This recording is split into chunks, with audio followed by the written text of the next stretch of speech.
Pimpinan dan rekan-rekan Komisi 11 yang terhormat Saudara Kepala Otorita IKN Pak Bambang beserta jajaran.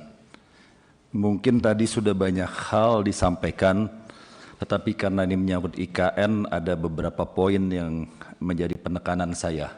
Mungkin ada yang belum disampaikan ya. Pertama-tama Pak Bambang, saya ingin menanyakan soal dari aspek pertahanan dan keamanan ya. Letak ibu kota kita dari aspek pertahanan dan keamanan ini belum banyak dibahas dan diterangkan ya. Kalau kita mengingat berkaca peristiwa di Bikora tahun sekitar 64 66 ya, betapa tanpa mengurangi hormat perjuangan kita, betapa kewalahannya dalam konfrontasi Indonesia-Malaysia, nyaris kita kalah, kita bisa buka sejarah ya.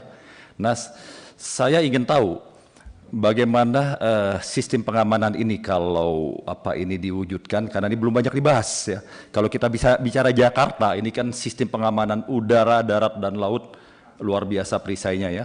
Ada kalau kita lihat ada pangkalan-pangkalan udara, misalnya di Bandung, di Madiun, di Palembang, bahkan di Kalimantan, belum pangkalan angkatan laut yang menjadi perisai.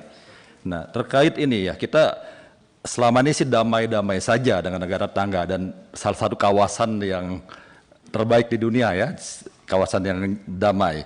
Tapi dunia tidak akan selamanya begini. China aja yang dulu damai-damai, begitu dia kuat terjadi hegemoni dia. Dia ingin ingin menguasai negara sekitar kawasan Laut Cina Selatan. Nah, ini perlu penjelasan dari Bapak, ini belum banyak dibahas ya. Lalu ini pengelolaan lahan kritis. Ini ada 82.891 hektar lahan kritis di wilayah IKN ini, Pak. Ya, ini tentu perlu direhabilitasi sampai 2045. Ini biayanya dan sebagainya sangat besar. Ini bagaimana ini penjelasannya kepada kami soal pengelolaan lahan kritis dan efektivitas pendanaan.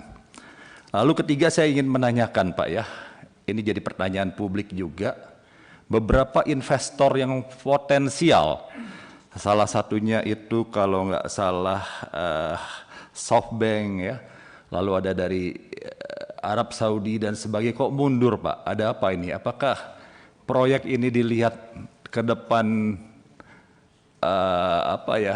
kurang menguntungkan atau gimana? Apakah kita nggak bisa meyakinkan?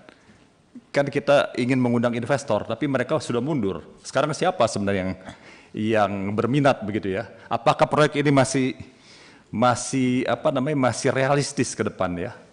Apalagi saat ini, saat negara kita baru kehantam pandemi 3 tahun ya, apakah harus dipaksakan sekarang?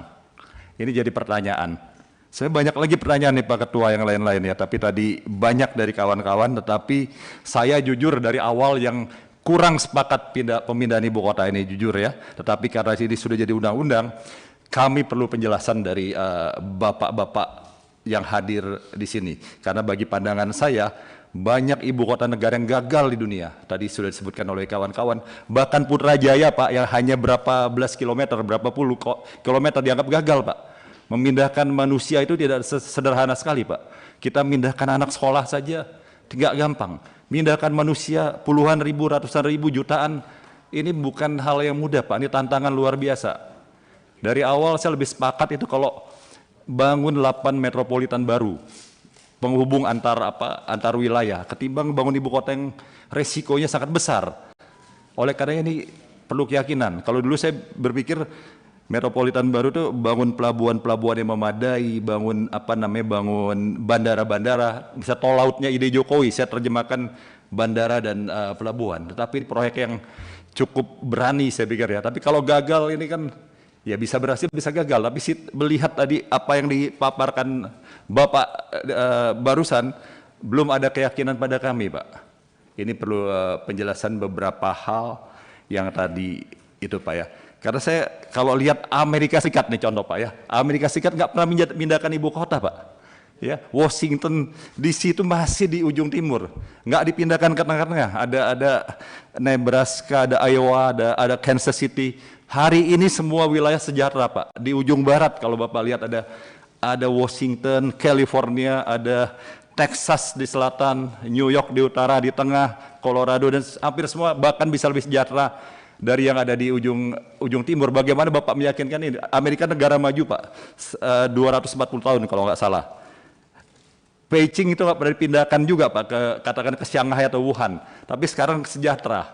Banyak contoh, London di Inggris nggak pernah dipindahkan ke tengah-tengah. Saya ingat tuh ada Manchester, ada Liverpool, tapi di utara ada Edinburgh, Glasgow, ada Wales, itu sejahtera semua. Kita ini nekat nih, Pak.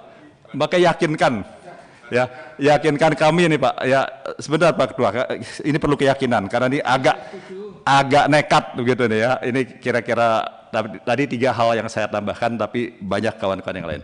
Mungkin itu yang bisa saya sampaikan. Terima kasih Pak Ketua. Terima kasih Pak Didi. Saat ini kita